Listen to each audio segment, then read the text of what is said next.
Laptop எங்க எடுத்துட்டு வந்துட்டீங்களா? என்ன நீங்க பாக்குறீங்க? கிளையண்ட் இன்னும் 10 மினிட்ஸ்ல ரீச் ஆயிடுவாங்க. இல்ல ராகவ், லேப்டாப் இன்னும் கிடைக்கல. வாட்? என்ன நிலா? நீங்க லேப்டாப் வீட்ல வச்சுட்டு வந்தேன்னு சொன்னீங்க. இப்போ என்ன கிடைக்கலன்றீங்க? பாருங்க, நீங்க வீட்ல வச்சுட்டு வந்தீங்களா இல்ல தொலைச்சிட்டீங்க? ஆஃபீஸ் வரும்போது லேப்டாப் எடுத்துட்டு தான் வந்தேன். ஹோட்டல்ல இருந்து இறங்கும் போது லேப்டாப் ஆட்டோலயும் மறந்து விட்டுட்டு இந்த ஆட்டோ கண்டுபிடிக்க தான் டைம் ஆயிட்டு இருக்கு.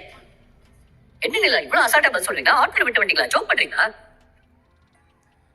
யாராவது ஆட்டோல லேப்டாப் விட்டு வருவாங்க? இவ்வளவு கேர்லஸா இருப்பீங்க. நீங்க மீட்டிங் வேற. எப்படி உங்களை நம்பி நான் இவ்வளவு பெரிய ப்ராஜெக்ட் கொடுத்தேனே தெரியல. இப்படி irresponsible-ஆ இருக்கீங்க. ஒரே ஒரு ப்ராஜெக்ட் ஒழுங்கா பண்ணீங்கன்னு உங்களை நம்பி இவ்வளவு பெரிய ப்ராஜெக்ட் தூக்கி கொடுத்தேன்ல, அதுதான் உங்களுக்கு அப்படியே ஹெட் வெயிட் ஆயிடுச்சு. என்ன ராகவ், இல்ல நிலா, அப்படித்தான். சரி விடுங்க, இப்ப நான் கிளைண்ட் கிட்ட என்ன சொல்லுவேன்? ஒரே ஒரு நாள், ஜஸ்ட் ஒன் டே விஷ் பண்ண முடியுமான்னு பாருங்களேன். Please Raghav, please Raghav, please எனக்கு அவங்க கொஞ்சம் பேசுங்களா ப்ளீஸ். அப்படிங்க ஏங்க அதெல்லாம் அப்புறம் பேசிக்கலாங்க. மணி 12 போகுது. நீங்க போய் உங்க பிரசன்டேஷன் ஒர்க்க பாருங்க. நல்லா பண்ணுங்க. All the best. Thank you, Joran. பரவாயில்லைங்க. There are many details that are yet to be added in the process, and it will take a year to complete this project, guys. நிலா, என்னாச்சு? Presentation நல்லா போச்சு போல. ரொம்ப நல்லா போச்சு திவ்யா. அவங்களுக்கு designs ரொம்பவே பிடிச்சிருக்கு. ராகவ் உள்ள பேசிட்டு இருக்காரு. அவர் கூட குட் ஒர்க்னு அப்ரிஷியேட் பண்ணாரு.